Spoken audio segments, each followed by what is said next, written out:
Las tablillas de maldición o tablillas de ficción en latín, fueron maldiciones hechas por pobladores de todos los estratos sociales de la antigua Grecia y Roma. Dichas tablillas se escribían mayoritariamente en hojas de plomo, aunque también se encontraron escritas en papiros, cera, madera o cualquier material moldeable con menor probabilidad de conservación, para así no ser descubiertos en futuras excavaciones arqueológicas.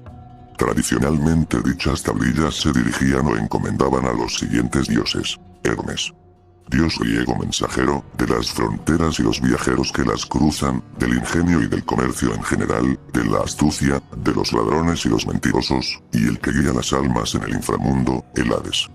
Caronte es el barquero de Hades, el encargado de guiar las sombras errantes de los difuntos recientes de un lado al otro del río Aqueronte si tenían un óvulo para pagar el viaje, razón por la que en la antigua Grecia los cadáveres se enterraban con una moneda bajo la lengua, costumbre importada posteriormente en la antigua Roma, donde también se veneraba al personaje.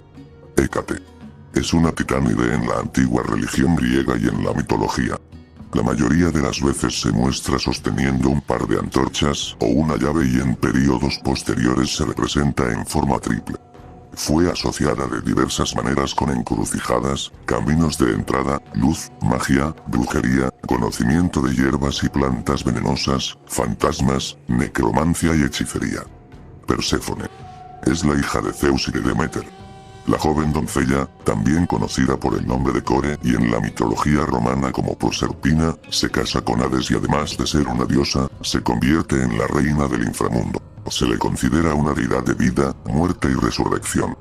Estos dioses griegos y también en sus versiones romanas, eran los más comunes que los pobladores utilizaban para cometer sus maldiciones. Las tablillas de ficción tienen su origen en Grecia aproximadamente unos 600 años antes de Cristo.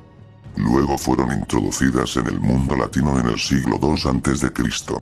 Aunque no todas las deficciones conservadas muestran de forma explícita las causas por las que fueron realizadas, ya que algunas las silencian, entre las que sí las muestran, se observan ciertas categorías temáticas que básicamente se dividen en 4 tipos. 1. Amatorias. Contra los rivales amorosos o para lograr el amor de alguien. 2. Judiciales. Por temor a perder un proceso, deseo de que sufra mal el adversario, o cuando se ha sufrido indefensión en un proceso judicial y se pide que se repare el daño mediante el castigo al litigante. 3. Contra los ladrones y calumniadores, tanto para desearles un mal como para conseguir recuperar lo robado. 4. Sobre los juegos circenses, contra los aurigas y caballos. En las tablillas de ficción, también se acudían a divinidades infernales o demonios para que la maldición incrementara su poder y efectividad. Se aplicaba cierta minuciosidad en la descripción de la maldición, enumeración de partes del cuerpo y descripción precisa del momento. Por ejemplo, una persona podría describir con detalles cómo quiere que cierto adversario sea atacado, por quién y cuándo, en qué zona de su cuerpo, etc. Una vez terminada la maldición, las tablillas se colocaban en algún lugar que tuviera cierta relación con la petición, ya sea un cementerio, tumba, baños, pozos, fuentes o sumergidas en medios acuáticos. También se colocaban en ruinas de casas abandonadas, ya que la tradición sugiere que habitan fantasmas y espíritus, o sencillamente la tablilla se dejaba cercano al lugar en donde habita la persona. Las tablas de ficción son maldiciones que pretenden hacer una interferencia negativa mediante la modificación de la látice.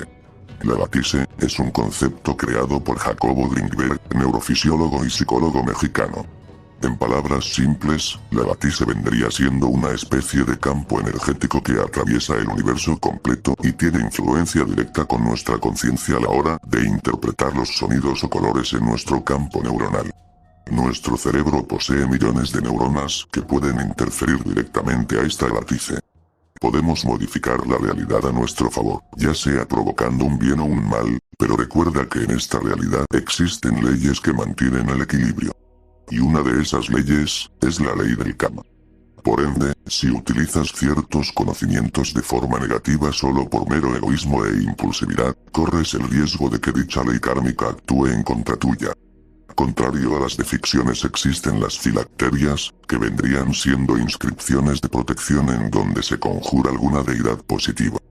Para los judíos, las filacterias eran bandas de cuero en donde estaban inscritos ciertos pasajes de la Torá que amarraban a unos de sus brazos. Para tener mayor efectividad en las deficciones o filacterias, es recomendable utilizar el antiguo idioma del latín clásico romano.